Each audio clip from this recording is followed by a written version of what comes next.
Hi everybody, I bought my 1999 Beneteau 381 in 2019,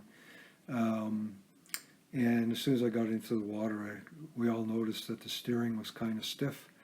So the next year in 2020 we had our local boatyard drop the rudder, clean it up and reinstall it. Fortunately they didn't seem to know what they were doing, and they used lanolin grease on it, and when they reinstalled it there was really no change in how easily the rudder moved. It was maybe a little smoother, but it was still hard to move. So in 2023 I had to drop it myself and try to fix it myself, and this is the story and the video showing everybody how to do it if you want to do it and make it work right. By the end of the season in 2022, the rudder was becoming so stiff that I was very worried that it might seize up on me. And then being in a sailboat with no rudder, or any boat without a rudder, is very dangerous. So I knew I had to get it fixed. Whether I was going to get them to try it again, the boatyard, or do it myself, that was a big question. And I decided to do it myself. For some unfathomable reason, in 2020, the boatyard decided to use lanolin grease, which is wool grease secreted from sheep. So it's obviously organic grease.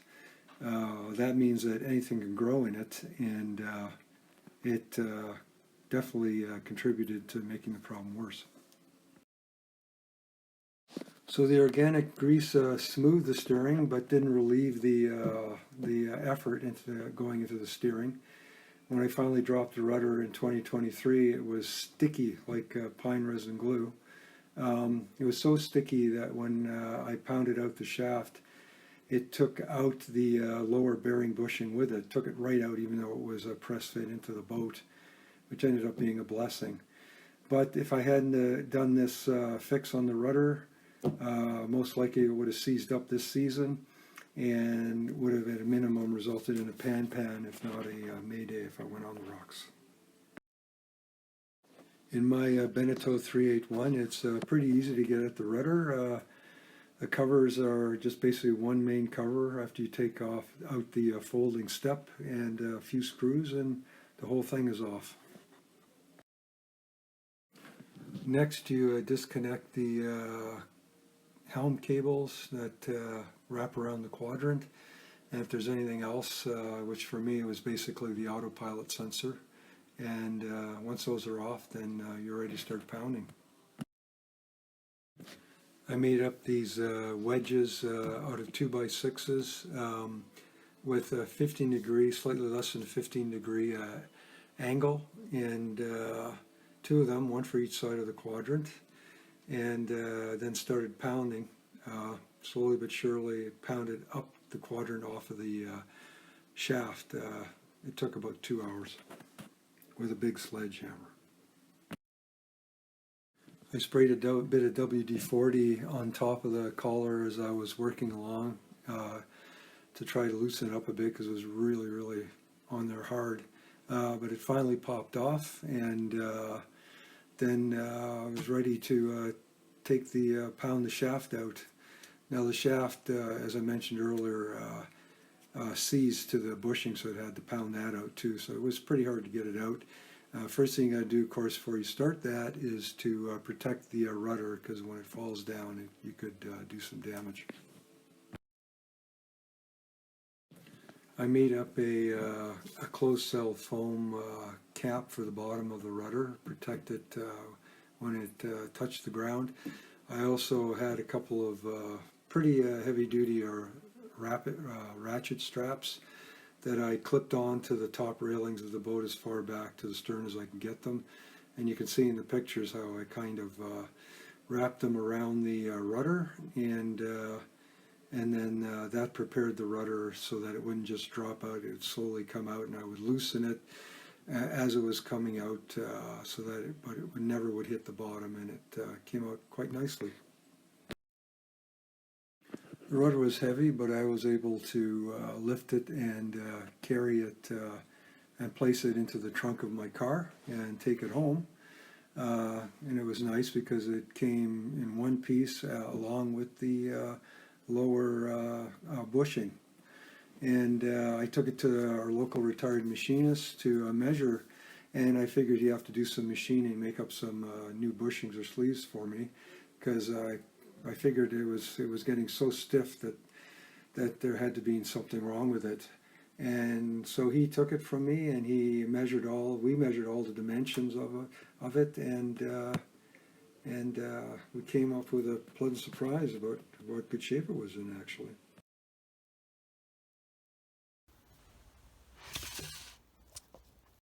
Harry, the machinist, refused to charge me because he said there was nothing wrong with it.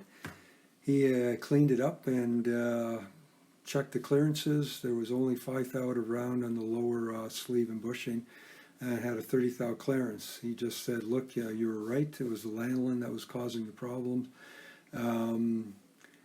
Just put it in the water and let it go. And maybe you should try lubricating with the lubricant that you were telling me about. And I said, okay. And so we went on. I've got a little video here that shows it spinning freely on the sleeve, the lower bushing. Hopefully it'll work for you. I dug for more information on the internet and finally found on some blog that the original bearing manufacturer for my 1999 Beneteau 381, which was built in North Carolina, is an American bearing manufacturer based in Florida called Tides Marine. I contacted them. They responded right away. It was incredible, and the guy told me right away. He said that lower bearing was water lubricated. Didn't require grease. He also said they no longer made the bearings for that for the 1999 boat. He said, in his experience, the sleeve was usually the problem. The sleeve is the part, of course, that's on the shaft. He says it begins to swell after 20 years, and it was originally coated with epoxy. So he said, hey, you could build up that sleeve and re-epoxy it and get it to 10 thou clearance. But I thought, you know what, the 30 thou clearance that's on there now with, and if it swells a little bit, closes up to 10 thou, that actually would probably be good. So I probably don't have to touch it, but I need to lubricate it with something. And I came up with what I found was a really good solution. So, lubrication solution is silicone oil. It's the kind of stuff you can buy in a pharmacy, buy it online. You look in the prophylactic section, you'll find all kinds of stuff that's similar.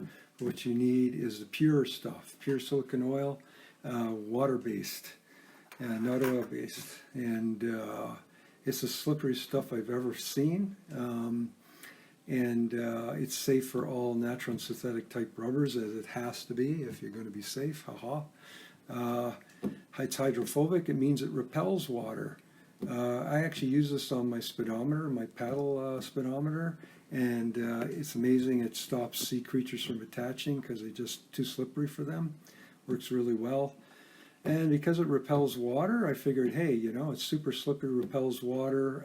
It'll keep the water off the bushing surfaces and sleeve surfaces, and it will be very slippery too to help lubricate it while you're steering that boat. So it seems to work very well. So it's time to put everything back together again. The first thing was to install the lower bearing bushing. So that was all cleaned up, and I rough sanded the outside so that it would hold in better. And then as you can see the setup I had there, I used a car jack to slowly press it in, and it pressed in as far as it would go until it hit another piece that was still in there, that kind of served as a thrust bearing to stop the rudder from going up further, and that went in very well. The picture on the left shows a little red arrow, and that points to the what I call the lower thrust collar that was still in the tube, in the rudder tube, and that lower bushing was pressed right up against that. I made sure it was all very clean. and dry. And once it was pressed up against that, then I generously slathered silicone oil all inside that lower bushing, the upper bushing, which I had also cleaned out very well from all of that sticky lanolin, and then also really oiled the upper sleeve and the lower sleeve, making sure that there's not much wind and that everything was going to be nice and clean before I started pressing it in.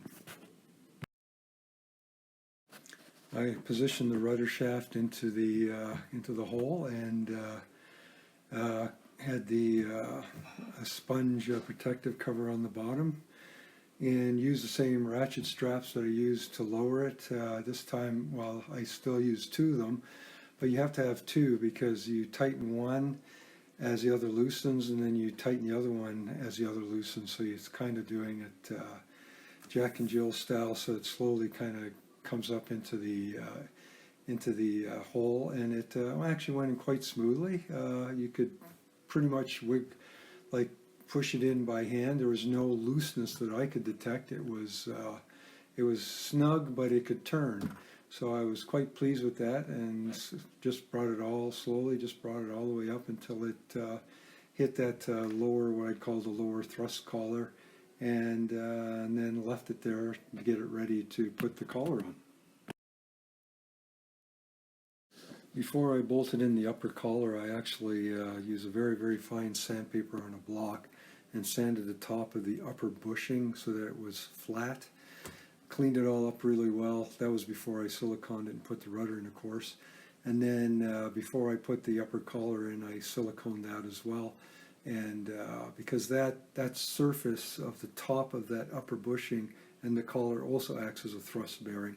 So I put that all together, and then I was ready to hammer in the quadrant. You can see how I hammered in the quadrant with blocks, slowly but surely.